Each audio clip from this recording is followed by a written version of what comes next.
Moin und willkommen auf meinem Kanal. Ich bin Hermann und schön, dass ihr wieder eingeschaltet habt. Wie ihr seht, habe ich wieder eine Kamera auf dem Tisch liegen. Das ist die eSeeker IG420. Sie wurde mir freundlicherweise von eSeeker zur Verfügung gestellt und weiter geht es nach dem Intro.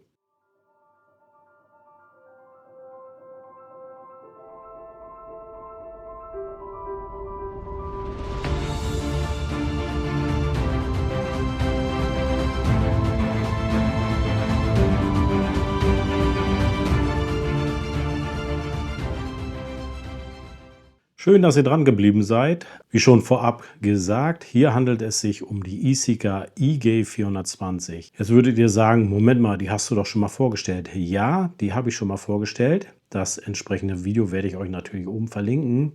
Aber diese Kamera hat eine Überarbeitung bekommen. Die vorhergehende Kamera konnte Bilder machen bis zu 48 Megapixel. Bei dieser sollen es jetzt 64 Megapixel sein. Weiterhin kann sie natürlich Aufnahmen machen bis zu 4K mit 25 FPS. Bis 2K Aufnahmen kann sie 30 FPS. Noch eine weitere Änderung. Sie sind von der großen SD-Karte weggegangen zur MicroSD. Die Kamera kann eingestellt werden per Wi-Fi und dort ist Wi-Fi 6 verbaut und sie verfügt immer noch über Solar mit einem eingebauten Akku bis 5200 mAh. Das soll es so grob zu den technischen Daten von der Kamera gewesen sein.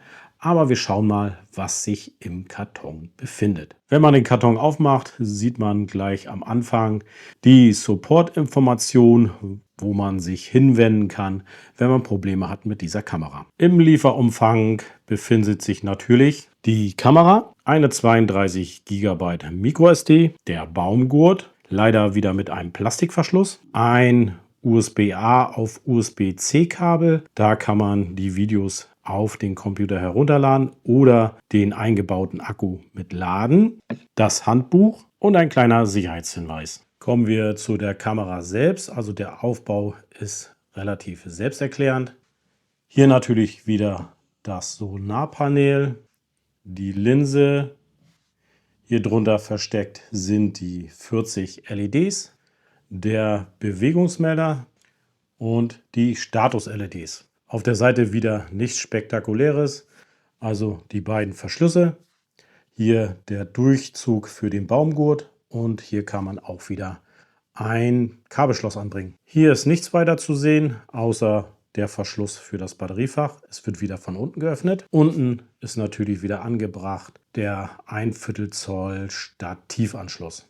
Im Inneren natürlich auch wieder nichts Ungewöhnliches, also die Status-LEDs, die Infrarot-LEDs, die Kameralinse, der Bildschirm, die Bedienteile, der An- und Ausknopf, also hier gibt es keine Setup-Stellung und der Bewegungsmelder.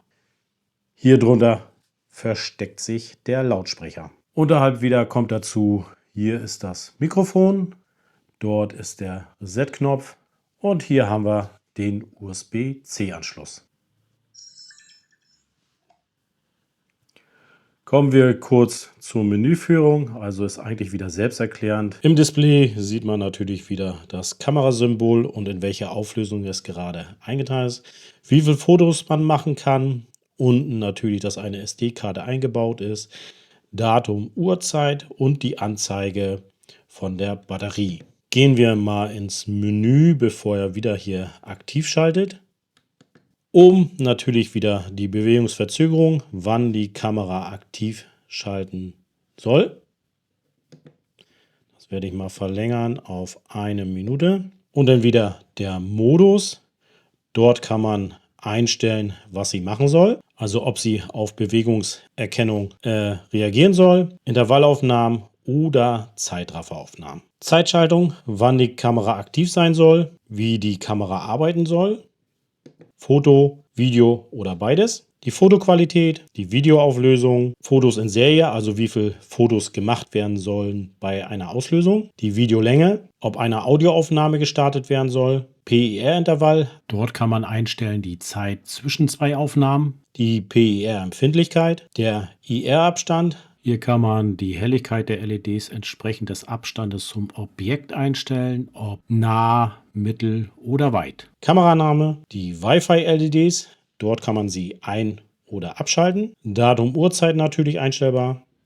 Datumsformat, Zeitformat, Datumsanzeige, Loopaufnahme, ob sie alte Aufnahmen überschreiben soll, wenn die SD-Karte voll ist. Tastentöne, die Speicherkarte formatieren.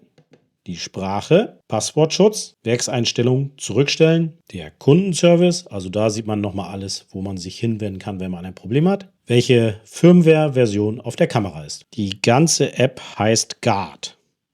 Das weiß ich noch gar nicht, was das ist. Also hier ist der QR-Code, wo man sich die App aufs Handy laden kann. Hier wird genutzt die Trailcam Go App. Und das war's grob zur Kamera. Das war die kleine Vorstellung der eSeeker IG420. Ich hoffe, es hat euch gefallen. Dann würde ich mich über Likes und Kommentare von euch freuen. Am Anschluss kommen noch ein paar Testaufnahmen. Dort musste unsere Katze Frieda mal wieder herhalten, weil die Kamera geht ein paar Tage später erst in den Wald. Dann heißt es für mich wie immer zu sagen, bleibt schön gesund und bis bald. Tschüss!